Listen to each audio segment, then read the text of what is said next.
एकादश स्कन्धः अथ द्वाविंशोऽध्यायः 22nd chapter from श्लोका 1 उद्धव उवाच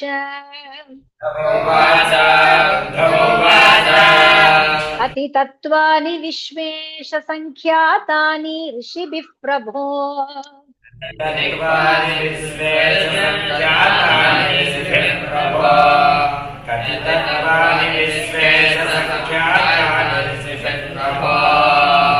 एकादश पञ्चत्रीण्यातत्त्वमिह सुश्रुत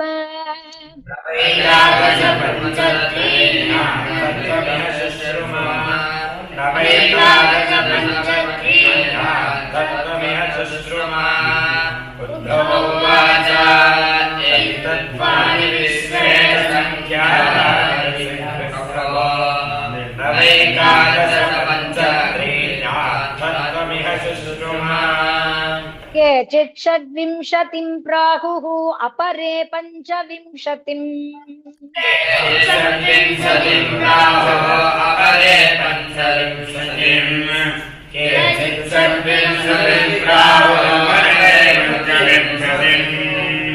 सप्तैकेन वशत् केचित् चत्वार्य एकादशा परे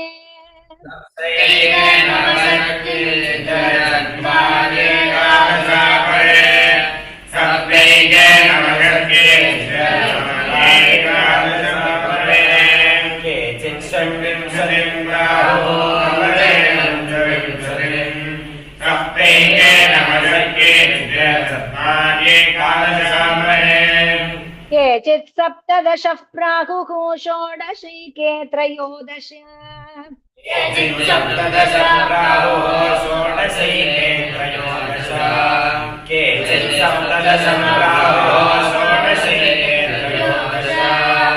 एतावत्त्वं हि संख्यानां ऋषयो यद्विवक्षया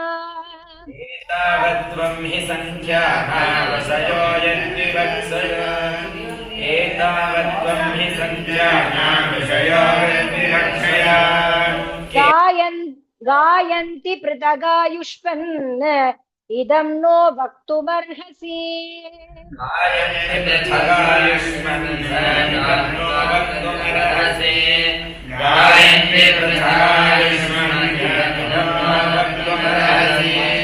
केचित् सप्तदश प्राहुः षोडशैके त्रयोदश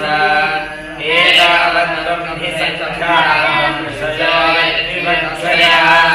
गायन्ति पृथगायुष्मन् इदं नो वक्तुमर्हसि। श्रीभगवानुवाच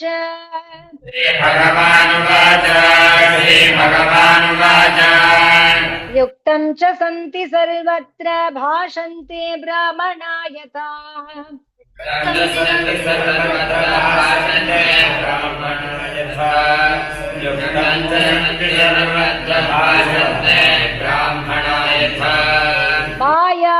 मायामदीयामुद्गृह्य वदतां किं नु दुर्घटम्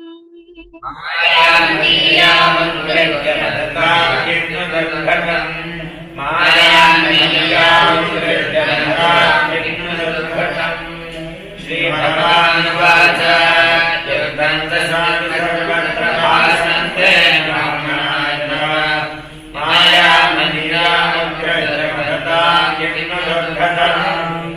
नैतदेवं यथा त्वं यदहं वच्मि तत्तथा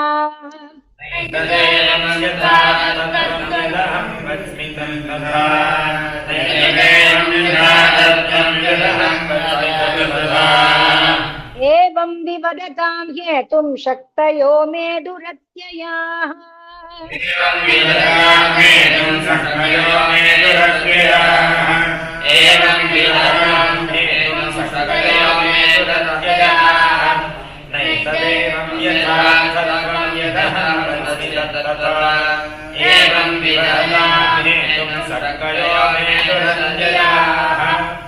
यासां व्यतिकराद् आसीत् विकल्पो वदतां पदम्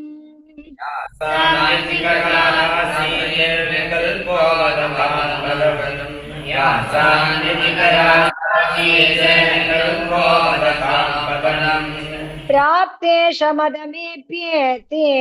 द्वादस्तम् अनुशाम्यति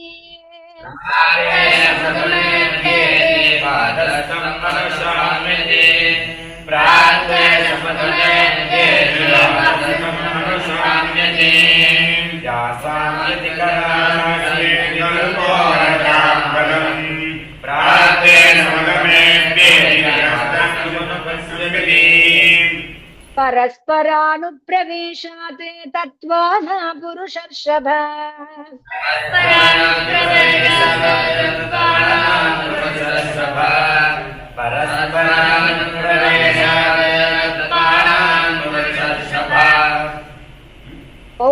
पौर्वापर्यप्रसङ्ख्यानम् यथा वक्तुर्विवक्षितम्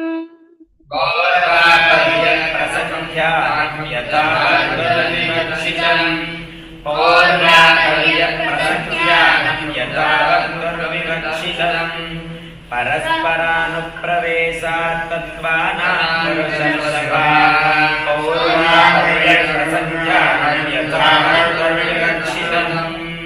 एकस्मिन्नपि दृश्यन्ते प्रविष्टानीतराणि च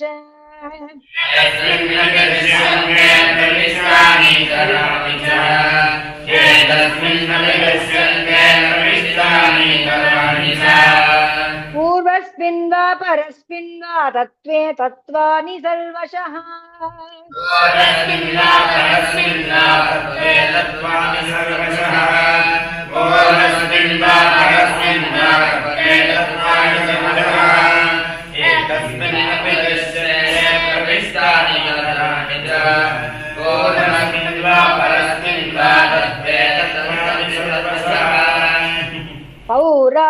पौर्वापर्यमतो मीशा प्रसङ्ख्यानमभीप्सता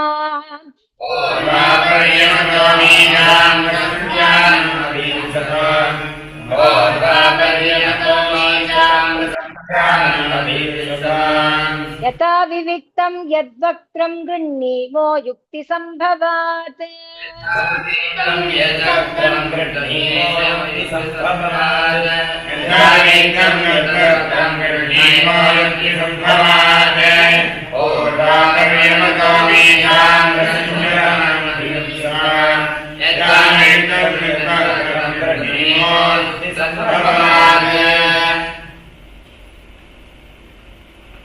अनादि अविद्यायुक्तस्य पुरुषस्य आत्मवेदनम्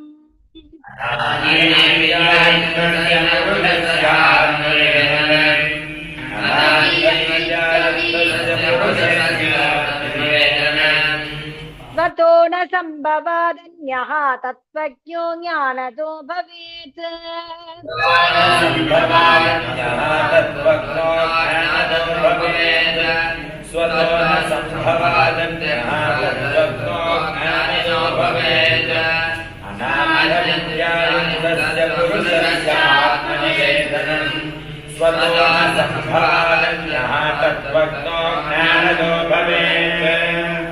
पुरुषेश्वरयोरत्र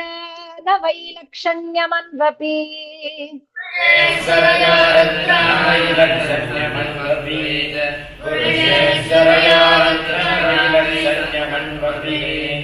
तदन्यकल्पना पार्थ ज्ञानं च प्रकृतेर्गुणः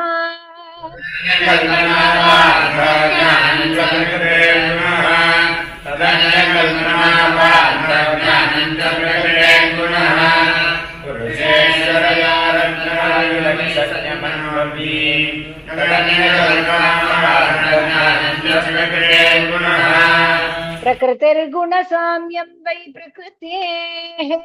न आत्मनो गुणाः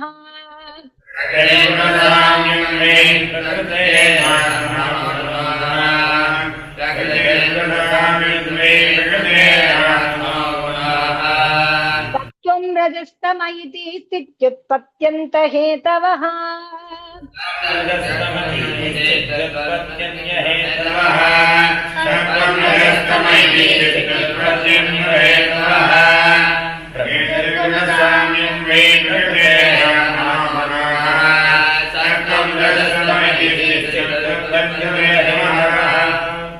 सत्त्वं ज्ञानं रजः कर्म तमो ज्ञानमिहोच्यते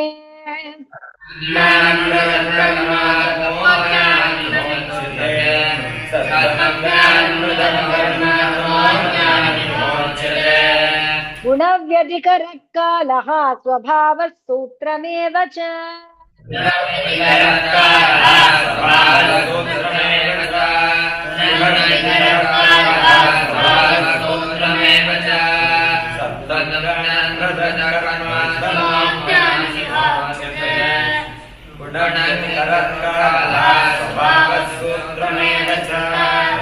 पुरुषः प्रकृतिर्व्यक्तम् अहङ्कारो नभोनिलः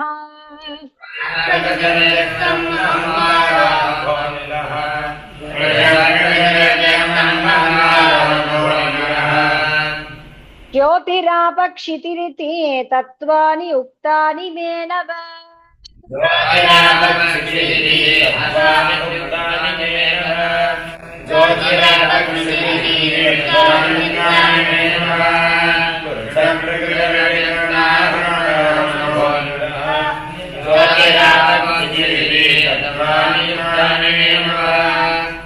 श्रोत्रं त्वग्दर्शनं घ्राणो जिह्वेति ज्ञानशक्तयः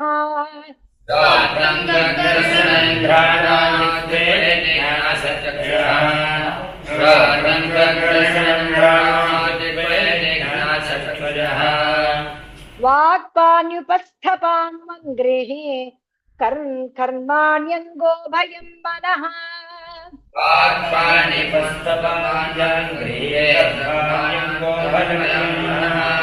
वाक्पाणि उपस्थपायु अङ्ग्रे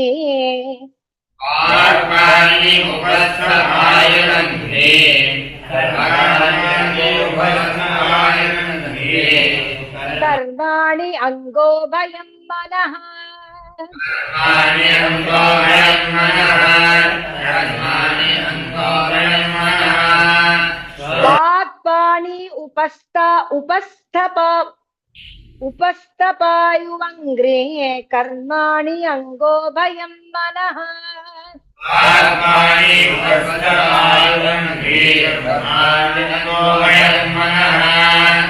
वाक्पाणि उपस्थपायुवङ्ग्रे कर्माणि अङ्गो भयं मनः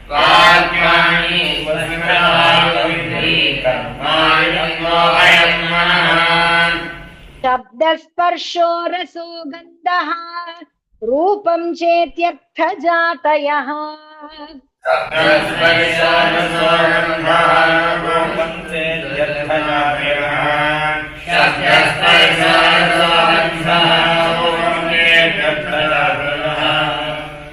गत्युत्सर्गशिल्पानि कर्मायतनसिद्धयः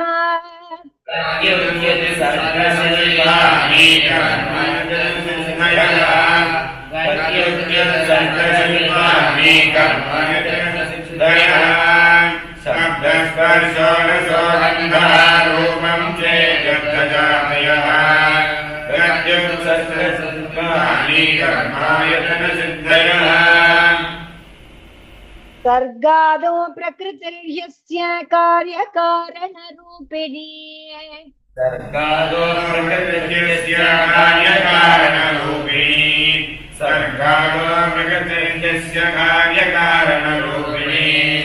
तत्त्वादिभिर्गुणैर्दत्ते पुरुषः अव्यक्त ईक्षते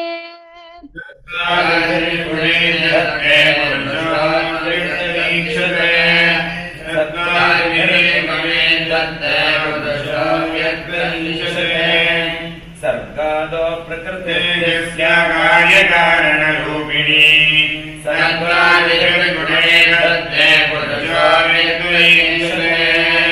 व्यक्तादयो विकुर्वाणा धातवः पुरुषेक्षया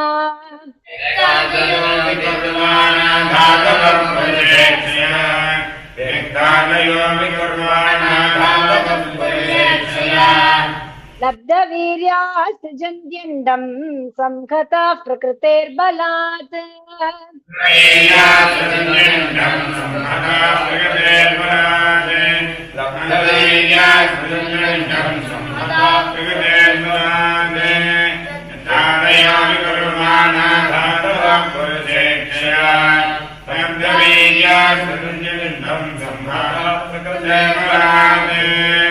सप्तैव धातव इति तत्रार्था पञ्चखादयः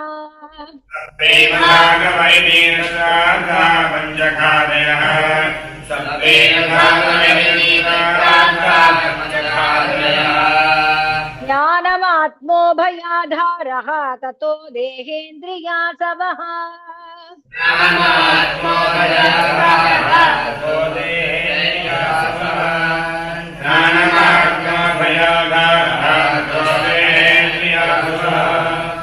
सप्तैव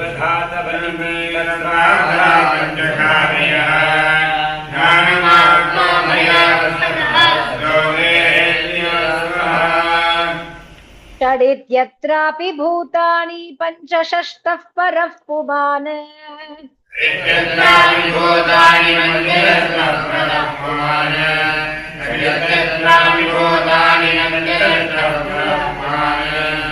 तैर्युक्तात्मसम्भूतैः सृष्ट्वेदं समुपाविशत्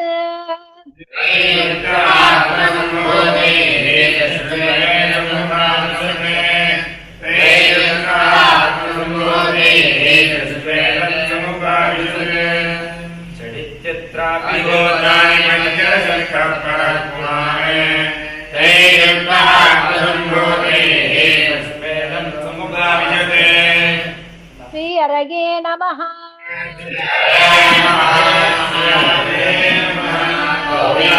ोविनादीनस्मरणं भूया